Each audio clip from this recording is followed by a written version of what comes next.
ଯଦି ତୁମେ state employment exchange ଓଡ଼ିଶାରେ ରେଜିଷ୍ଟ୍ରେସନ କରିଦେଇଛ ବା କିଛି ଭୁଲଭାଲ ହେଇଯାଇଛି ଆଉ ଥରେ କରେକ୍ଟ କରିବାକୁ ଚାହୁଁଛ କିମ୍ବା ତୁମେ ଅଲରେଡ଼ି +2 ମାର୍କସିଟ୍ କରିଥିଲ +3 କରିବାକୁ ଚାହୁଁଛ +3ଟା ରେଜିଷ୍ଟ୍ରେସନ କରିବାକୁ ଚାହୁଁଛ ବା ହାୟର ଆଉ କେଉଁ ଷ୍ଟଡିରେ କରିବାକୁ ଚାହୁଁଛ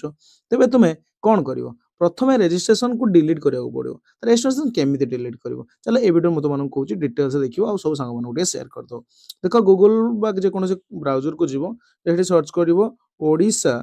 ଏମ୍ପ୍ଲୟମେଣ୍ଟ ଏକ୍ସଚେଞ୍ଜ ଦେଖିପାରୁଛ ସମସ୍ତେ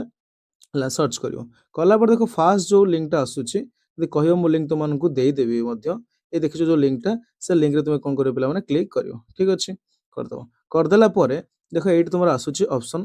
ରେଜିଷ୍ଟ୍ରେସନ ନମ୍ବର ଯେଉଁ ପୁରୁଣା ଯେଉଁ ରେଜିଷ୍ଟ୍ରେସନ ନମ୍ବର ଥିବ ରେଜିଷ୍ଟ୍ରେସନ ନମ୍ବର ତୁମେ ଏଇଠି ଦେଇଦେବ ଠିକ୍ ଅଛି ସେ ରେଜିଷ୍ଟ୍ରେସନ ନମ୍ବରଟା ତୁମେ ଯଦି ଏଇଠି ଦେଇଦେଲ ଦେଖିପାରୁଛ ମୁଁ ଟିକେ ଜୁମ୍ କରିଦେଉ ତୁମମାନଙ୍କ ପାଇଁ ଠିକ୍ ଅଛି ଓକେ ଦେଖ ମୁଁ ଟିକେ ଜୁମ୍ କରିଦେଉଛି ରେଜିଷ୍ଟ୍ରେସନ ନମ୍ବରଟା ତୁମେ ଏଇଠି ଦେଇଦେବ ଦେଇ ସାରିଲା ପରେ କ'ଣ କରିବ ନମ୍ବରଟା ରେଜିଷ୍ଟ୍ରେସନ ନମ୍ବରଟା ଯେଉଁ ଥିବ ସେଥିରେ ଦେଇଦେବ ଦେଇଦେଲା ପରେ ଏଇଠି ତୁମର ଡେଟ୍ ଅଫ୍ ବାର୍ଥ ଲେଖିବ ଡେଟ୍ ଅଫ୍ ବାର୍ଥରେ ପ୍ରଥମେ ଇୟର୍ ଲେଖିବ ତାପରେ ହାଇପେନ୍ ଦେଇକି ମନ୍ଥ ଲେଖିବ ତାପରେ ଡେଟ୍ ଲେଖିବ ଏଇ ଅନୁସାରେ ଲେଖିବ ଲେଖି ସାରିଲା ପରେ ଡିଲିଟ୍ ଅପସନ୍ ଉପରେ କ୍ଲିକ୍ କରିବ କଲା ପରେ ତୁମକୁ ଏଠି ଗୋଟେ ମେସେଜ୍ ଆସିବ ଯେ ତୁମର ରେଜିଷ୍ଟ୍ରେସନ ନମ୍ବରଟା କ'ଣ ହେଇଛି ଡିଲିଟ୍ ହେଇଯାଇଛି ବୋଲି ତାପରେ ତୁମେ ଯାଇକି ପୁଣି ଆପ୍ଲାଏ କରିବ ଠିକ୍ ଅଛି ବୁଝିପାରିଲ